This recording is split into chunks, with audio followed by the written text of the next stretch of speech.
golaha wasiirada oo maanta bisha 11 Janaayo 2018 waxaa shir gudoominayay ra'iisul wasaaraha xukuumadda federaalka Soomaaliya Mudane Xasan Cali Khayre arrimaha looga hadlayna waxaa kamid ahaa koow arrimaha amniga oo wasiirka amniga iyo wasiirka gaashaandhigaba ay warbixino siiyeen golaha ku aadan xaaladda amnigu dalka uu marayo ayagoo sheegay in amnigu uu maaragtay dadaalo badan socdaan dadaalada la sii kordhin doono isla markaana wasiirka amnigu wuxuu aad uga mahad celiyay shacabka Soomaaliyeed sida ay ula shaqeeyaan hay'adaha amniga iyo xogaha ay siiyaan sidoo kale wuxuu xusay in shakhsi 60 jir ah oo Soomaaliyeed oo jooga gobolka Shabeellada Hoose in uu si la dagaalay maleeshiyada al-shabaab isla markaana qorigii ay haysteen ka soo qaatay iskana dhiciyay taasna waxay ku tusaysaa in shacabku istaagay in amnigooda ilaashadaan sidoo kale wasiirka gaashaandhigga wuxuu ka hadlay dib u habeen lagu sameynayo wasaaradda gaashaandhigga iyo howlaheeda ha noqoto qorshaha u degsan iyo xeerka anshaxa ciidanka militariga ah oo isagana si wanaagsan u socda intaas kadib wasiirka shaqada iyo arrimaha bulshada ayaa wuxuu soo hordhigay golaha sharciga shaqaalaha rayidka ah oo dib u habeen lagu sameeyay sharcigaas oo runtii halbowlo u ah shaqaalaha iyo dawladda sidoo kalena laga siin doono xuquuqda ay leeyihiin sharcigan wuxuu qorsheynayaa siyaasadda shaqaalaha dawladda wuxuu xaq u siinayaa in shaqaaluhu helaan tababarkay u baahnaayeen wuxuu keenayaa isla xisaabtan dhab ah oo shaqada qofkii aan shaqaynayn aan shaqadii maaragtay loo ogolaan doonin sidoo kale sharcigan ayaa wuxuu ku yimid wadatashi dheer dood dheer ayay golow ka sameeyeen waxaan la isku raacay in isbuuca dambe la hor keeno oo wixii dhiman la soo dhammaystiro si loo ansixiyo sidoo kale wasiirka shaqada wuxuu maanta soo hordhigay golaha baaritaan ama tirakoob iyo qiime lagu sameeyey shaqaalaha rayidka ee dalka ka howlgala oo gaaraya in ka badan 5,000 oo qof iyadoo la hubinayo tiradooda tayadooda diiwaan gelin buuxdana si loo sameeyo loo hubiyo shaqaalaha aan shaqaynin oo mushaaraadka qaatana sidii looga joojin lahaa arrintaasna si wanaagsan bay u socotaa waana qayb ka mid ah ra'iisul wasaaruhuna aad ugu adkeeyay in loo baahan yahay isla xisaabtan dhab ah inuu dhaco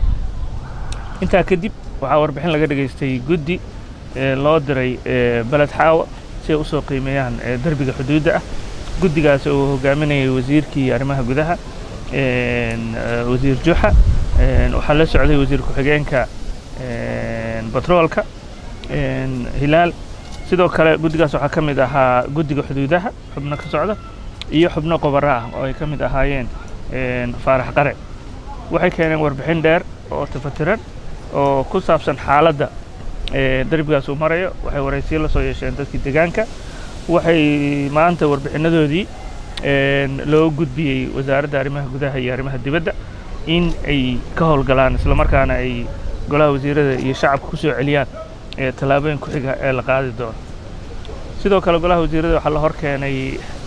nidaamka xulashada agaasimayaasha guud ee wasaaradaha oo tartan furan la marsiiyey warbixintana la siiyeyna waxay sheegaysaa in 1233 qofood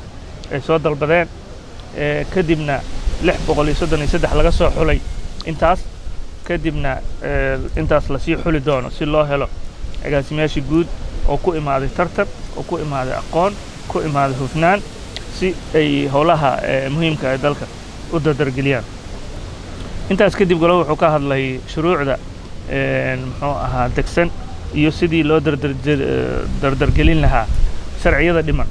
si 2018 loo dardargeliyo howlaha dawladda ra'iisul wasaaruhu wuxuu sheegay 2017 in arrimaha amniga iyo arrimaha dhaqaalaha wax badan laga soo qabtay sanadka 2018 uu yahay sanadkii loo soo jeedsan lahaa arrimaha siyaasadda iyo in la xaqiijiyo doorashooyinka inay 2020 dalka ka dhacaan sidaas daraaddeed shuruucda u baahan in doorashooyinkaas qabsoomaan ama nidaamka ayaa maaragtay aad looga hadlay sidii loo dedejin lahaa way ka mid tahay dastuurka oo dib u eegisiis la dhammaystiro guddiga adeega garsoorka guddiga xuquuqul insaanka nidaamka ama maqaamka muqdisho ay yeelan doonto dib u eegista dastuurka shuruucda doorashooyinka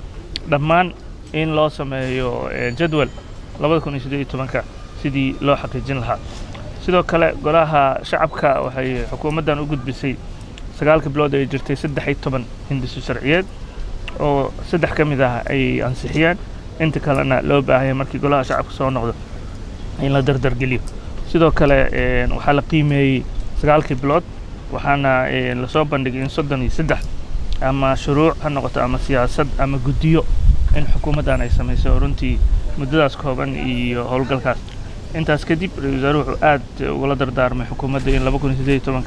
uu noqdo sanadkii waxqabadka sanadkii siyaasadda lagu dhammayn lahaa wixii khilaafaada ee jira la isu keeni lahaa ummadda dib u heshiisiintana qayb ka noqoto dowlad goboleedyada iyo dowladda federaalkana ay dardar geliyaan wada shaqayntooda intaas ayuu ku egyahay.